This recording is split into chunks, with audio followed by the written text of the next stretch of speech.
ప్రభునందు ప్రియమైన దేవుని బిడ్డలారా, ఈ ఉదయకాల సమయంలో దేవుని అనుదిన వాగ్దాన ఈ పరిచర్య ద్వారా మరి ఒకసారి మిమ్మల్ని కలుసుకోవడానికి దేవుడు నాకు అనుగ్రహించిన ఈ గొప్ప ఈ భాగ్యాన్ని బట్టి మొదటిగా దేవాది దేవునికి నేను ఎంతగానో కృతజ్ఞతాస్తుతులు చెల్లించి ఉన్నానండి. మరి ముఖ్యంగా ఈ అనుదిన ఈ వాగ్దాన ఈ పరిచర్యను వీక్షిస్తున్న ఆత్మీయులకు మీ అందరికీ ప్రభువైన యేసుక్రీస్తు నామములో శుభాభివందనాలు తెలియజేస్తూ ఉన్నాను. దేవునికి స్తోత్రం. హల్లెలూయా, హల్లెలూయా.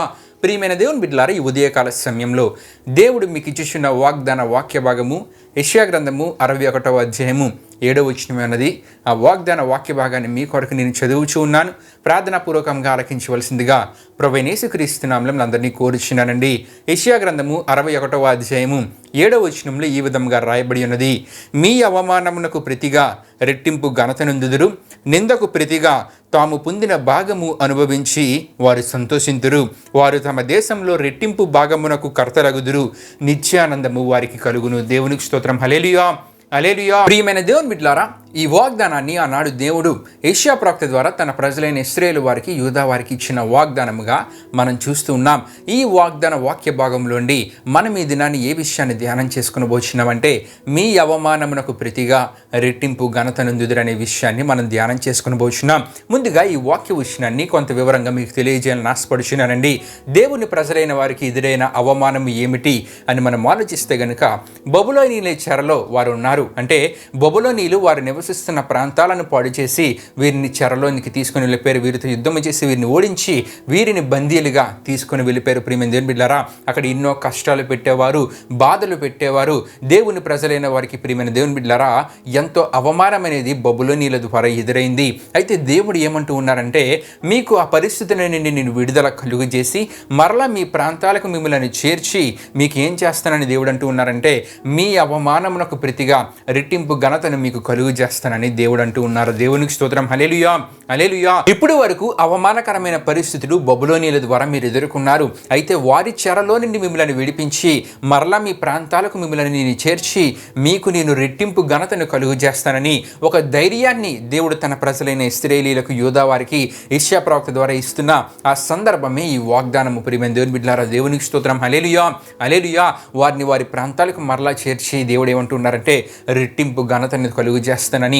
ఇంకా దేవుడు ఏమంటూ ఉన్నారంటే, వారి జీవితాలలో నిందకు ప్రతిగా తాము పొందిన భాగము అనుభవించి వారు సంతోషించురని అక్కడ మనం చూస్తూ ఉంటాం. అంటే బబులోనీయుల ద్వారా వారు ఎంతో అవమానకరమైన పరిస్థితులు ఎదుర్కొన్నారు, ఎన్నో నిందలు ఎదుర్కొన్నారు. అయితే వారి నుండి దేవుడు ఇశ్రాయేలు వారిని, యూదా వారిని విడిపించి ప్రియమైన దేవుని బిడ్డలారా వారి ప్రాంతానికి చేర్చి దేవుడు ఏమంటూ ఉన్నారంటే, తాము పొందిన భాగము అనుభవించి, అంటే అక్కడ వారి స్వాస్థ్యాన్ని మరలా వీరు అనుభవిస్తారని, తద్వారా వీరి జీవితాలలో మరలా సంతోషం అనేది కలుగుతుందని దేవుడు అంటూ ఉన్నారంటే ప్రియమైన దేవుని బిడ్డలారా, బబులోనీయుల చెరలో వారికి ఎప్పుడు దుఃఖమే, వేదనకరమైన పరిస్థితులే.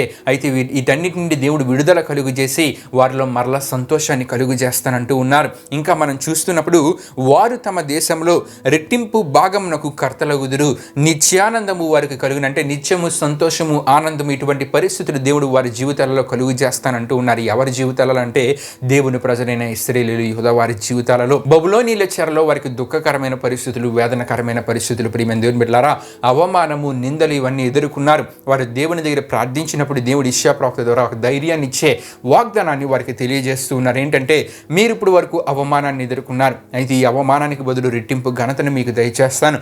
నిందలు ఎదుర్కొన్నారు, మరలా మీ ప్రాంతానికి మిమ్మల్ని చేర్చి మీ స్వాస్థ్యాన్ని మీరు అనుభవించాలని నేను చేస్తానంటూ ఉన్నారు. అంతేకాకుండా ప్రియమైన దేవుని బిడ్డలారా, రెట్టింపు భాగానికి కర్తలయ్యేలా మిమ్మల్ని ఇచ్చిస్తానని దేవుడు అంటూ నిత్య ఆనందము, నిత్య సంతోషము వారి జీవితాలలో కలుగు చేస్తానని దేవుడి వాగ్దానపు మాట ద్వారా వారికి తెలియజేస్తూ ఉన్నారు. అయితే ప్రియమైన దేవుని బిడ్డలారా, ఈ దినాన్ని ఈ వాక్య భాగం నుండి మనం ధ్యానం చేసుకుంటున్న మన వాగ్దానం ఏమిటంటే, మీ అవమానమునకు ప్రతిగా రెట్టింపు ఘనత నొందుదురనే మాటని దినాన్ని మనం ధ్యానం చేసుకుని పోతున్నాం. నిజమే ప్రియమైన దేవుని బిడ్డలారా, దేవుని కొరకు నమ్మకంగా జీవించినప్పుడు ఎదురయ్యే అవమానాలకు ప్రతిగా దేవుడు మన జీవితాల్లో ఏం కలుగు చేస్తానంటూ ఉన్నారంటే, రెట్టింపు ఘనతను దయచేస్తానంటూ ఉన్నారు. అవమానకరమైన పరిస్థితుల నుండి నీకు విడుదల దయచేసి అక్కడే మరలా నీకు రెట్టింపు ఘనతను దేవుడు దయచేస్తానంటూ ఉన్నారు. దేవుని వాక్యంలో యోసేపు మనకి కనబడుతూ ఉంటారు. యోసేపుని తన సొంత అన్నదమ్ములే మిద్యానీయులనే ఇష్మాయేలీయులకు అమ్మివేశారు. ప్రియమైన దేవుని బిడ్డలారా, అంటే అన్నదమ్ముల ద్వారా అవమానకరమైన పరిస్థితి ఎదురైంది. సొంత అనుకున్న వారే తనని మోసం చేసి ఏం చేశారంటే అమ్మివేశారు. మరలా మిద్యానీయులైన ఇష్మాయేలీలు యోసేపును తీసుకుని వెళ్ళి ఫరో దగ్గర ఉండే ఐగుప్తు దేశంలో ఉండే ఫరో దగ్గర రాజ సంరక్షక సేనాధిపతి అయిన పోతీఫరుకు ప్రియమైన దేవుని బిడ్డలారా యోసేపును అమ్మివేశారు. అక్కడ దేవుడు ఇచ్చిస్తున్నప్పుడు మరలా పోతీఫరు భార్య ఒక అవమానాన్ని యోసేపుకు కలుగు చేశారు.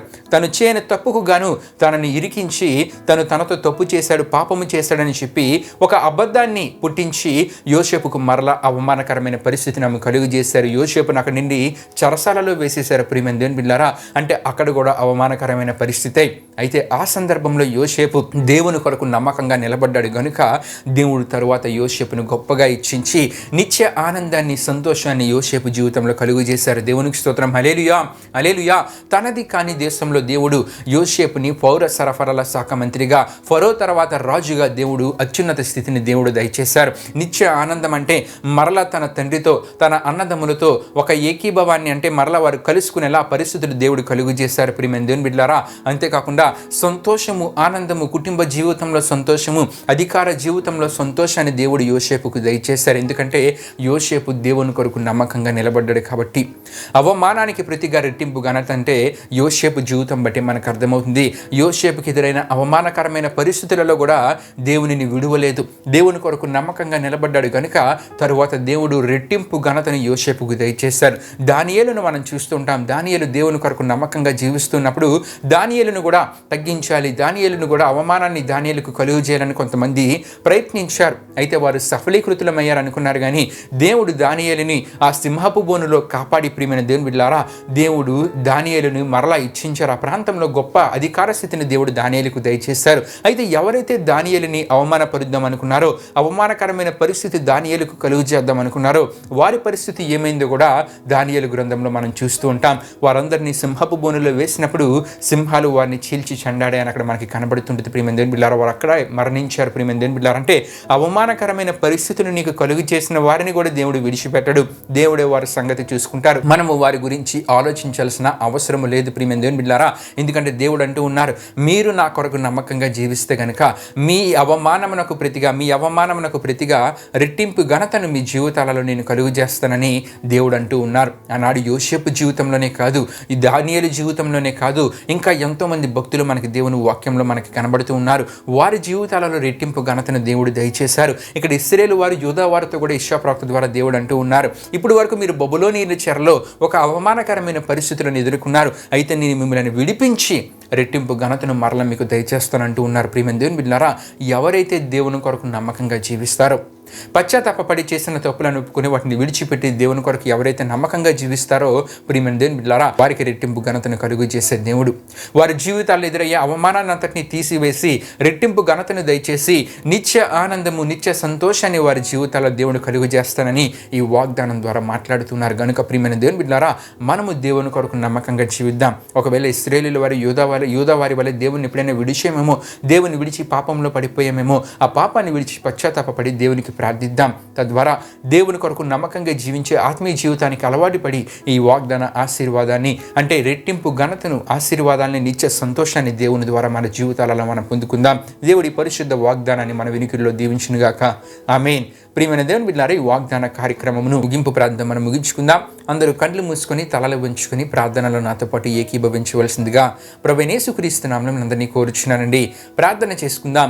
మహిమా స్వరూపైన మా ప్రభువా, జీవాధిపతి యేసయ్యా, నీ ఘనమైన నామానికి మహిమ, ఘనత, ప్రభావం చెల్లించినాం దేవా. ఇప్పుడు వరకు జరిగిన ఈ వాగ్దాన ఈ కార్యక్రమంలో మాతో పాటు తోడుగుండి నడిపించిన దేవా, మీకే వేలాది వందనములు, కృతజ్ఞతాస్తుతులు చెల్లించిన మేసాం. మరి అవమానమునకు ప్రతిగా రెట్టింపు ఘనతను కలుగు చేస్తానని ఈ దిన ఈ వాగ్దానం ద్వారా మా అందరితో మాట్లాడిన దేవా, వాగ్దానాన్ని విన్న ప్రతి ఒక్కరు నీ కొరకు నమ్మకంగా జీవించి ఈ వాగ్దాన ఆశీర్వాదాన్ని వారి జీవితాలలో వారు పొందుకోగలిగేలా మీరు కార్యాన్ని జరిగించండి దేవా.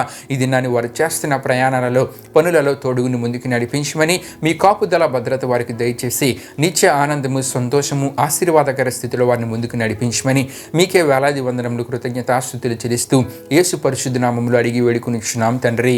ఆమేన్. యేసు రక్తమే జయం, ప్రవేశ రక్తమే జయం, ప్రవేశ రక్తం సంపూర్ణమైన విజయం, అపవాది క్రియలకనంత నాశనము కలుగునుగాక.